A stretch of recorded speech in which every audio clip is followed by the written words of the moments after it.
যোগ্য অযোগ্যদের তালিকা কি আজই প্রকাশ করা হবে? এর আগে বারবার বলা হয়েছে যোগ্য অযোগ্যদের তালিকা এসএসসির কাছেও রয়েছে এবং সিবিআই এর কাছেও রয়েছে। আমাদের এই নিউজ 18 বাংলার স্টুডিওয়ে এসে প্রথম ব্রাত্য বসু বলেছিলেন আইনি পরামর্শ নেওয়া হচ্ছে এবং যখন বলবে আইনি পরামর্শ নিয়ে যে এই তালিকা প্রকাশ করা যায় তখন তালিকা প্রকাশ করা হবে, তালিকা দিয়ে দেবেন, এ কথা ব্রাত্য বসু বলেছিলেন। আগে ব্রাত্য বসু কি বলেছিলেন আগে দেখাই। যোগ্য অযোগ্য সিবিআই বাছাই করেছে। মহামান্য সুপ্রিম কোর্ট বলেছেন যে সিবিআই এর সঙ্গে এসএসসির দেওয়া যোগ্য অযোগ্যের তালিকা সম্পূর্ণভাবে মিলে যাচ্ছে। তাহলে যোগ্য অযোগ্যের তালিকা সিবিআই জানে, এসএসসিও জানে। মহামান্য বিচারক দেবাংশু বসাক তার ডিভিশন বেঞ্চও স্পষ্টভাবে উল্লেখ করেছেন তার রায়ে যে হ্যাঁ, যোগ্য অযোগ্য এখানে একটা তালিকা আছে, যদিও সেই তালিকা সন্দেহের ঊর্ধ্বে নয়, অন্য কথা, কিন্তু যোগ্য অযোগ্য তালিকা একটা আছে এবং সেটা সুপ্রিম কোর্টও জানে। যোগ্য অযোগ্য বাছাই করা সম্ভব মানে কি? যোগ্য অযোগ্য তালিকা আছে। এবার ওরা যদি দাবি করেন সেটা আমি আইনি পরামর্শ নেব। আইনি পরামর্শদাতারা যদি বলেন যে এটা ওয়েবসাইটে দিয়ে দেওয়া যায়, দিয়ে দেবো। কথা বলবো প্রতিনিধি সোমরাজের সঙ্গে। সোমরাজ, ঠিক 1 ঘন্টা আগে এটা নিয়ে কথা হচ্ছিল তোমার সঙ্গে, আর কোনো অগ্রগতি এখনো পর্যন্ত জানা যাচ্ছে? দেখো, স্কুল সার্ভিস কমিশন যে আইনি মতামত চেয়েছিল সেই আইনি মতামত স্কুল সার্ভিস কমিশনের কাছে এসে গেছে বলেই আমরা সূত্র মারফত জানতে পারছি। আচ্ছা, আইনি মতামত নেওয়ার পর আবারও ফের যোগ্য অযোগ্যদের তালিকা রাজ্যের কাছে পাঠানো হচ্ছে এসএসসির তরফে এবং সেই তালিকা পাঠানো হচ্ছে মূলত এই কারণেই যে রাজ্যের কি মত রয়েছে সেই বিষয় সম্পর্কেও একটি ধারণা পেতে চায় এসএসসি। পাশাপাশি এসএসসি আরো কিছু ব্যাখ্যা চাইছে, তার জন্য মনে করা হচ্ছে আজকে যোগ্য অযোগ্য তালিকা আপলোড হওয়ার সময়টা বেশি লাগছে। তার কারণ এসএসসি আরো কিছু ক্লারিফিকেশন চাইছে এবং সেই ক্লারিফিকেশন গুলোর অপেক্ষায় রয়েছে এসএসসি। স্কুল সার্ভিস কমিশন সূত্রে খবর যে এসএসসি চেয়ারম্যান সিদ্ধার্থ মজুমদার সাংবাদিক সম্মেলন এই যোগ্য অযোগ্যের তালিকা নিয়ে করবেন, এখনো পর্যন্ত সেটাই ঠিক রয়েছে। এবং সেই যদি সাংবাদিক সম্মেলন করার 1 ঘন্টা আগে জানানো হবে, অর্থাৎ 1 ঘন্টা আগে আনুষ্ঠানিকভাবে জানিয়ে দেওয়া হবে এসএসসির তরফে এবং সেক্ষেত্রে এটাও জানানো হবে যে কখন যোগ্য অযোগ্যের তালিকা আপলোড করা হচ্ছে এসএসসির তরফে। তবে এই যোগ্য অযোগ্যের তালিকা সন্ধ্যের আগে আপলোড হওয়ার সম্ভাবনা কার্যত নেই, কারণটা এসএসসি সূত্রে খবর।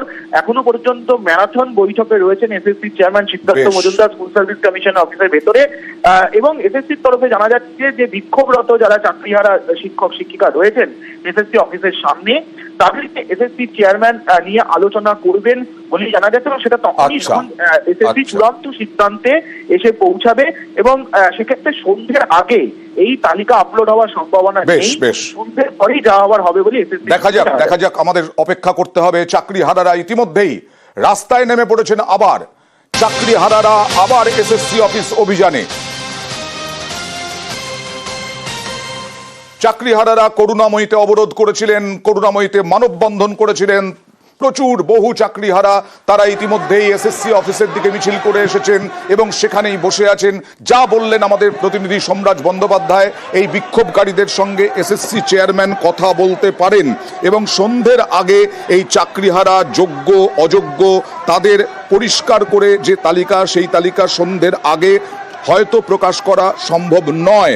আর এসএসসি চেয়ারম্যান সাংবাদিক সম্মেলন করতে পারেন। আজই আপলোড হওয়ার প্রবল সম্ভাবনা যোগ্য অযোগ্যদের তালিকা নিয়ে যে আইনি পরামর্শ চেয়েছিল তার জবাব পেয়েছে এসএসসি। এবার আইনি পরামর্শ পাওয়ার পর ফের সরকারের কাছে সেই তালিকা পাঠাচ্ছে এরকমটাই জানা যাচ্ছে এবং প্রেস কনফারেন্সের 1 ঘন্টা আগে জানানো হবে। যদিও এই চাকরিহারাদের দাবি হচ্ছে, চাকরিহারাদের এটাই দাবি, যোগ্য অযোগ্য তালিকা প্রকাশ করতে হবে, একেবারে যোগ্য যারা তাদের সার্টিফাই করে দিতে হবে। কি বলছেন তারা দেখুন। সুপ্রিম কোর্টের রায়ে ইনস্টিটিউশনাল ফ্রডের কারণে যোগ্যদেরও চাকরি গেছে, অযোগ্যদের চাকরি গেছে, তাতে আমরা খুশি হয়েছি। কিন্তু আমরা নিজেদের চাকরিটা বাঁচানোর জন্যই কিন্তু সুপ্রিম কোর্টের কাছে গিয়েছিলাম। দেখা গেল ইনস্টিটিউশনাল ফ্রড যারা করেছে, প্রাতিষ্ঠানিক দুর্নীতি যারা করেছে, তাদের কিন্তু কোনো শাস্তি হয়নি। শাস্তি হয়েছে আমাদের, আমরা জীবন জীবিকা হারিয়ে রাস্তায় এসে বসেছি। আমাদের মেন দাবি হচ্ছে যে সার্টিফাইড লিস্ট, আমরা যে যোগ্য, ঠিক আছে, আমাদের যোগ্য সেটা একটা সার্টিফাইড লিস্ট এসএসসি যাতে দেয়, ঠিক আছে। দেখুন, আমরা যারা যোগ্য আর কি, আমাদের কারো এগেনস্টে কোনো ধরনের এলিগেশন নেই। সে সিবিআই ইনভেস্টিগেশন করেছে। আমরা তালিকাটা দেখবো আগে, কিন্তু আমাদের মেন দাগি তালিকাটা যে এমনভাবে থাকে আমরা যে যোগ্য সেটা যাতে সার্টিফাইড করা থাকে, আর যারা অযোগ্য সেটাও যাতে একদম সার্টিফাইড থাকে। যারা অযোগ্য তারা যাতে পরবর্তীতে এই আর স্কুলে যেতে না পারে।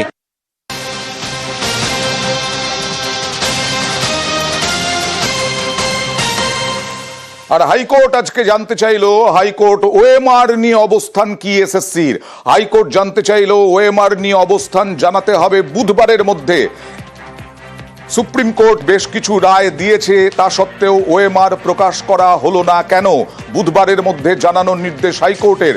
শুধু এসএসসি নয়, সিবিআইকেও তদন্তের অগ্রগতি কি সেই সিবিআইকেও জানাতে হবে বুধবারের মধ্যে সিবিআই কি বলছে তদন্তে। এসএসসির উদ্দেশ্যে স্পেসিফিক্যাল নির্দেশ ছিল যে সমস্ত 22 লক্ষ ওএমআর পাবলিশ করতে হবে। সেটা এখনো অবধি কেন করা হয়নি সেটাই প্রশ্ন করা হয়। আগামী বুধবার তারা সে জবাব দেবে এবং রাজ্য সরকারের থেকেও জানতে চাওয়া হয় যে যারা প্রমাণিত টেন্টেড, যাদের এসএসসি মেনে নিয়েছে, তাদের বেতন ফেরতের কি প্রক্রিয়া রাজ্য সরকার শুরু করেছে সেটাও বুধবার জানবে। সিবিআইকেও জিজ্ঞেস করা হয়েছে, রিপোর্ট একটা সামগ্রিক তদন্ত রিপোর্ট দেবে যে যারা প্রমাণিত অযোগ্য কি ইনভেস্টিগেশন করা হয়েছে সেই রিপোর্ট কোর্টে জমা দিতে হবে।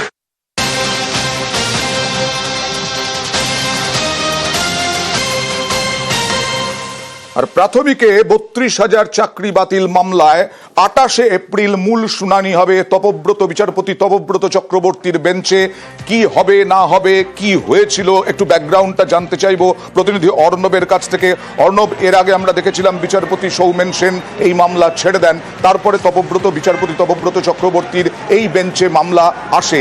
এবার 28 এপ্রিল মামলার শুনানি কি হবে, মানে বিচারপতি তপব্রত চক্রবর্তী কোনো পর্যবেক্ষণ দিলেন?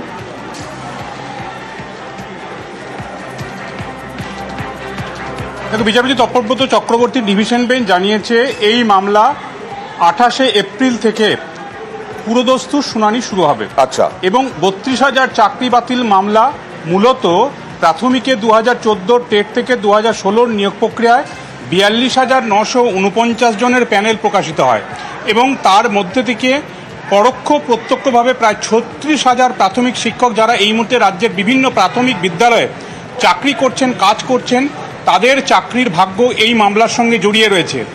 এই 36,000 প্রত্যক্ষ পরোক্ষটাও যদি বাদ দেওয়া হয় তাহলে সরাসরি 32,000 চাকরি বাতিল হতে পারে এই মামলা যদি রায় একক বেঞ্চের ফেভারে যায়, অর্থাৎ সেই রায়টাই বহাল থাকে। এই জায়গায় মূল পর্বের শুনানির জন্য তাই কৌতূহল এই এসএসসির 26,000 চাকরি বাতিলের রায় আসার পর এই মুহূর্তে সিঁদুরে মেঘ এই প্রাথমিকের নিয়োগ প্রক্রিয়া নিয়ে, তাই সেদিকেই কৌতূহল এই মুহূর্তে প্রত্যেকের। এবং শেষমেশ তুমি যেমনটা বললে, কিছুদিন আগেই ব্যক্তিগত কারণ দেখে বিচারপতি সৌমেন সেন প্রিজাইডিং জজ ডিভিশন বেঞ্চের তিনি এই মামলা থেকে সরে দাঁড়ান এবং তারপর মামলাটা সেই দিনই প্রধান বিচারপতি টি.এস. শিবাগ্নম, বিচারপতি তপব্রত চক্রবর্তী ডিভিশন বেঞ্চে সেটাকে অ্যাসাইন করা হয়, নির্দিষ্ট করা হয় শুনানির জন্য। সার্কিট বেঞ্চে থাকার কারণে কলকাতা হাইকোর্টে বিচারপতি তপব্রত চক্রবর্তী গত সপ্তাহ থেকে বসতে শুরু করেছেন। আজকে বিষয়টি দৃষ্টি আকর্ষণ হলো এবং চূড়ান্ত পর্বের শুনানি শুরু হবে আগামী সোমবার থেকে 28 এপ্রিল থেকে সেটা নির্দিষ্ট হল। দেখা যাক 28 এপ্রিল থেকে শুনানিতে কি উঠে আসে। 32,000 চাকরি বাতিল মামলার ভবিষ্যৎ কি হয়।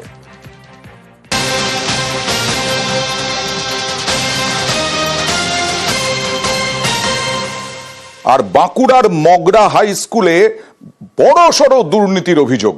প্রধান শিক্ষক এবং স্কুল পরিচালন সমিতির সভাপতির বিরুদ্ধে 52 লক্ষ টাকা এই মগরা হাই স্কুলে যারা উন্নয়নের জন্য টাকা রাখা হয়েছিল সেই উন্নয়নের 52 লক্ষ টাকা তছরূপের অভিযোগ। বিক্ষোভ দেখালেন অভিভাবকরা।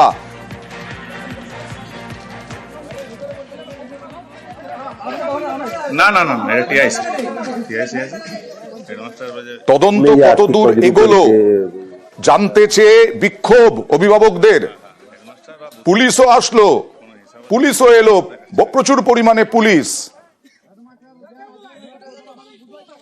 স্কুলে যে আর্থিক তজরূপের যে এটা আমরা এর আগের বারে বিক্ষোভ করেছিলাম, দেখছি যে বিক্ষোভ করার পরেও আমরা কোনো এটার মানে সঠিক সিদ্ধান্ত আমরা দেখতে পাচ্ছি না। কোনো কাজ যে উন্নয়ন হচ্ছে বা একদিন মা বাপের কাজ হলো তারপর থেকে আর কোনো খোঁজ খবর নেই। আগে এই স্কুলের এত উন্নতি ছিল, স্কুলে পড়াশোনা আমি করেছিলাম, এত ভালো স্কুল ছিল। আমি চাই স্কুলটার মানে উন্নতি হোক। বিডিও সাহেব ডিএম সাহেবকে, এসডিও সাহেবকে আমরা যথারীতি লিখিত আকারে পাঠাই। এসডিও সাহেব পরে ক্ষেত্রে আমরা খবর পাই যারা এই টাকা তজরুপ করেছে তাদের বিরুদ্ধে এফআইআর করেছে। আমরা খবর নিই যে এফআইআর হয়েছে, তাহলে ওরা তো নিশ্চয়ই অ্যারেস্ট হবে। আমরা যথারীতি দেখছি তারা দিনে দুপুরে গোটায় এলাকায় ঘুরে বলছে, অথচ তারা অ্যারেস্ট হচ্ছে না। অভিভাবকরা কি মনে করছেন, এর পেছনে কতটা চক্রান্ত আছে, কারা কাজ করছে? সরাসরি চলে যাব প্রতিনিধি প্রিয়ব্রতর সঙ্গে কথা বলবো। প্রিয়ব্রত,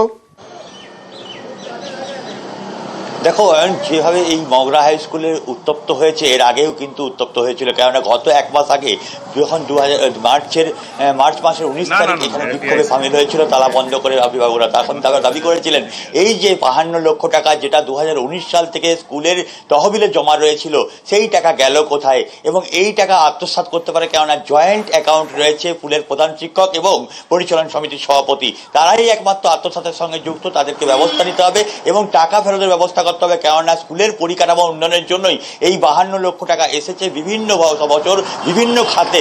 কখনো স্কুলের বিল্ডিং তৈরি করা, কখনো ক্লাসরুম তৈরি করা, কখনো প্রাচীর তৈরি করা, কখনো ইলেকট্রিসিটির টাকা দেওয়ার জন্য, কিন্তু সেই কাজ না হয়ে এই টাকা আত্মসাৎ হয়েছে এমনটাই অভিযোগ তুলে সামিল হয়েছিলেন। তার পরবর্তীকালে এক মাস কেটে এই প্রধান শিক্ষক কি বলছেন, যার বিরুদ্ধে অভিযোগ তিনি কি বলছেন? তিনি তারপর থেকে কিন্তু গা ঢাকা দিয়েছেন এবং তিনি বলছেন তার চিকিৎসার কারণে বাইরে রয়েছেন। এর পাশাপাশি যে পরিচালন সমিতির সভাপতি তার বিরুদ্ধে অভিযোগ উঠছে, তিনি কিছুই বলতে চাইছেন না ক্যামেরার সামনে। এক্ষেত্রে বারবারই ডিআই এর বিরুদ্ধে একটা চাপ সৃষ্টি করার, যে জেলার যে শিক্ষা দপ্তর তার বিরুদ্ধে চাপ সৃষ্টি করা, মূলত তাদের কারণেই আজকে স্কুলের গেটে বিক্ষোভ দেখানো হয়, তালা বন্ধ করে দেওয়া হয়। কতটা প্রভাবশালী, এর বিরুদ্ধে ব্যবস্থা নেওয়া হয় কিনা? মানুষ তো বলছেন, অভিভাবকরা বলছেন প্রধান শিক্ষক, পঞ্চায়েত স্কুল পরিচালন সমিতির সভাপতি ঘুরে বেড়াচ্ছেন আর বলছেন বাইরে চলে গেছেন। ওই সমস্যা মানে সবচেয়ে বেশি সমস্যা হচ্ছে হাতে কোনো টাকা পয়সা নেই। বেঞ্চ ভেঙে গেছে। আমি বিডিওকে দরখাস্ত করেছি, বিডিও সঙ্গে সঙ্গে এসডিও কে ফরওয়ার্ড করেছি। আমি ডিআই কে জানিয়েছি, ডিআই বলছে দেখছি, কিন্তু এখনো পর্যন্ত বেঞ্চের কোনো সুরাহা হয়নি। আজকে আমরা যখন যথারীতি 10:30 থেকে 35-এর মধ্যে ঢুকছে আমার সংসদ, তখন দেখছি গেটে তালা, অভিভাবক একটা ফেস্টুন বাইরে টাঙানো ছিল মনে হয়, আর পুলিশও এসেছেন। ওনারা আমার এখানে জানতে চেয়েছিলেন ওই টাকাটা অ্যাকাউন্টে ঢুকেছে কিনা। আমি বললাম যে আয়ও বলেছেন টাকা ঢুকেছে, আমি কিন্তু এখনো লিখিত কোনো তথ্য পাইনি।